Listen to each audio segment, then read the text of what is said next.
Hello students, welcome to the channel of Vedant classes. मैं Keval sir और आप सभी को जय श्री कृष्ण। कैसे आप सब लोग? एकदम बढ़िया।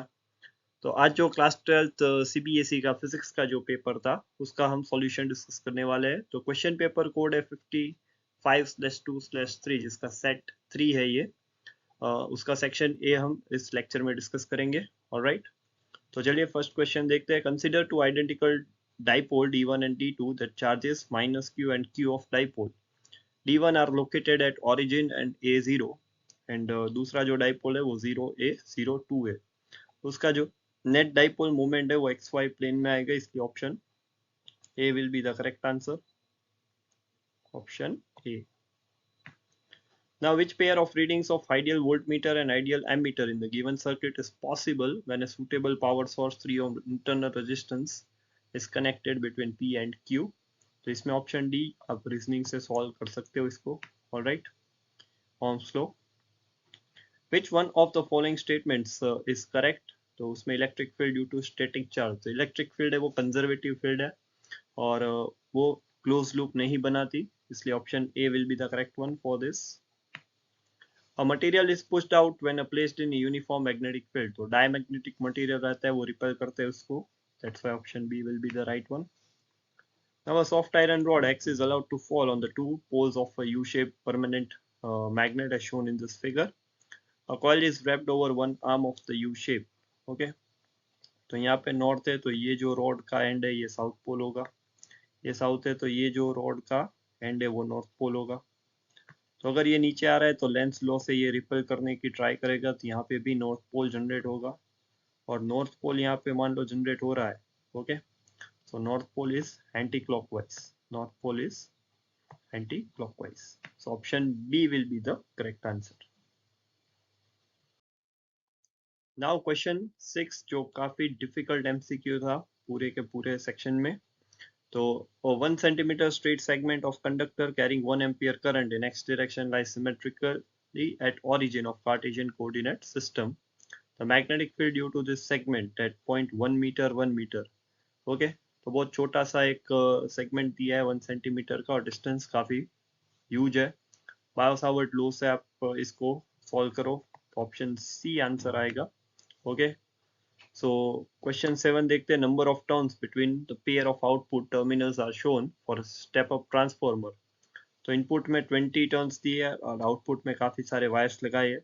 तो 20 वोल्ट के लिए 20 टर्न्स है, तो अगर मुझे 120 वोल्ट आउटपुट चाहिए तो टोटल टर्न 120 होने चाहिए।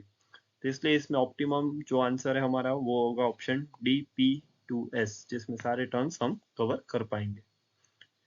Now the alternating current I is an inductor is observed to vary with the time as shown in this graph. तो उसका करेक्ट रिप्रेजेंटेशन है वो ऑप्शन सी, जो आपको स्क्वायर फॉर्म वेव है वो देगा। तो option C will be the right answer. Ninth question है, the plane face of a planar convex lens is silvered. The refractive index of the material and radius of curvature of the curved surface of the lens are n and r respectively. This lens will behave as a concave mirror of focal length. तो इसको अगर आप solve करोगे तो option D will be the correct one. ठीक है। When a resistance measured between P and N ends of a PN junction diode is very high, it acts as a capacitor. Option C. Now, atomic spectral emission lines of hydrogen atom are incident on a zinc surface. तो photoelectric effect के लिए zinc है वो ultraviolet radiation के लिए होता है और जो हमें डायमंड सीरीज में दिखता है। तो option C will be the correct one. ये अच्छा क्वेश्चन था, mixture of two chapters. The energy of an electron in a hydrogen atom is ground state is 13.6 eV. तो कौन सी ऑर्बिट में इसकी जो एनर्जी है वो 0.544 eV होगा। तो वो एन स्क्वायर की फॉर्मूला से आप कर सकते हो। तो ऑप्शन डी आपको सही मिलेगा, एन स्क्वायर का वैल्यू 25 आएगा। Option D will be the correct answer for this. चलिए फिर क्वेश्चन 13 एंड 14 देखते हैं।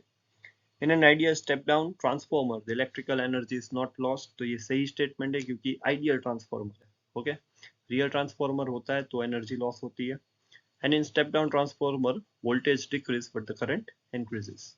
ओके, तो इसमें option A will be the correct one.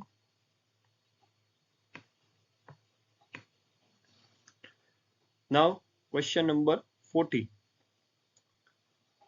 out of the infrared and radio waves, the radio wave shows the more diffraction effect, और reason दिया radio waves have greater frequency than infrared radiation. तो इसमें जो assertion है वो correct है, but reason है वो गलत है, इसलिए option C आएगा. Radio waves के पास greater wavelength है, frequency कम होती है. Alright. Now question 15 की हम बात करें. In a semiconductor diode, the thickness of depletion layer is not fixed, and the thickness of depletion layer in semiconductor device depends upon many factors such as biasing of the semiconductor. तो ये भी सही है पूरा. Okay, so option A will be the correct one. 16th question. In Bohr model of hydrogen atom, the angular momentum of an electron in nth orbit is proportional to the square root of its radius. तो ये कुछ ठीक नहीं है, गलत option है, तो option D will be the correct answer. क्योंकि असर्शन ही गलत है तो आगे पढ़ने की जरूरत नहीं है. ओके, तो आगे का सोल्यूशन मैं नेक्स्ट लेक्चर में लेके आऊंगा. तब तक पढ़ाई करते रहो, आगे बढ़ते रहो. All the best.